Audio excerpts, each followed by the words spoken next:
Valorant released nearly 2 years ago, and since then a lot of content got added. We've seen a lot of agent, maps and skins implemented in the game. But something always seemed to be missing. You see, in Valorant's beta there were already skins like the River Vandal. Okay, it looked a bit different back then, but still. In the beta there was also this skin, the Imperium collection. There was only a classic and a knife in this style.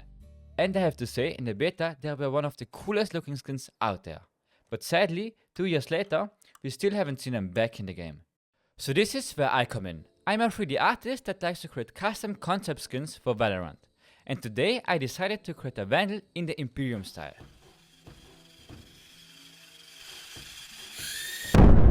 At first I had to find out what the Imperium style is comprised of.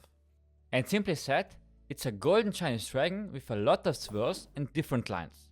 And it also has some green in it. Yeah. I went straight to work and printed out a default Vandal skin. I started sketching over it and I was really happy. Until I drew the head. Yeah, this needed some work. Another sketch later and I already had a big improvement. I fed my sketch back to the printer and I could finally start with 3D modeling. In my 3D modeling program Blender, I started out with creating the handle. I did this because I had a really good reference for the handle. Okay, it's a straight up copy from the classic, but this gave me the confidence that I would be able to model the rest in the Imperium style where I didn't have great reference. And I was right. After I got the handle down, I started blocking out the entire Vandal with simple shapes. This helps me on getting the proportions right before adding detail. Speaking of detail, the second thing after the handle where I added more detail was the face. I then also added a golden material to get a better understanding of all of the shapes and colors. At this point, I struggled with the main body, so I had the idea of setting up a first person view.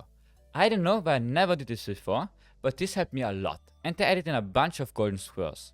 The viewfinder was also added, which is a bit strange for me. I normally add it at the last possible point.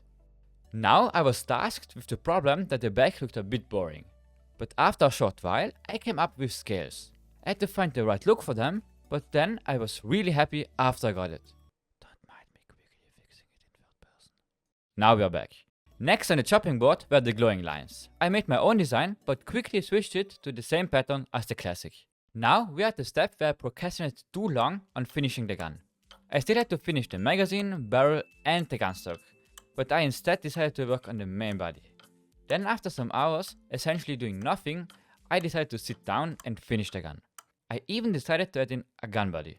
Now looking back on how far I've come from my initial sketches to this, I'm really happy with it. But the process still wasn't completely over. I still had to create an animation. Whilst animating a winking dragon, it came to me that I essentially made a golden Elder Flame skin. Well, I quickly finished up all of the animations and other stuff and then hit render.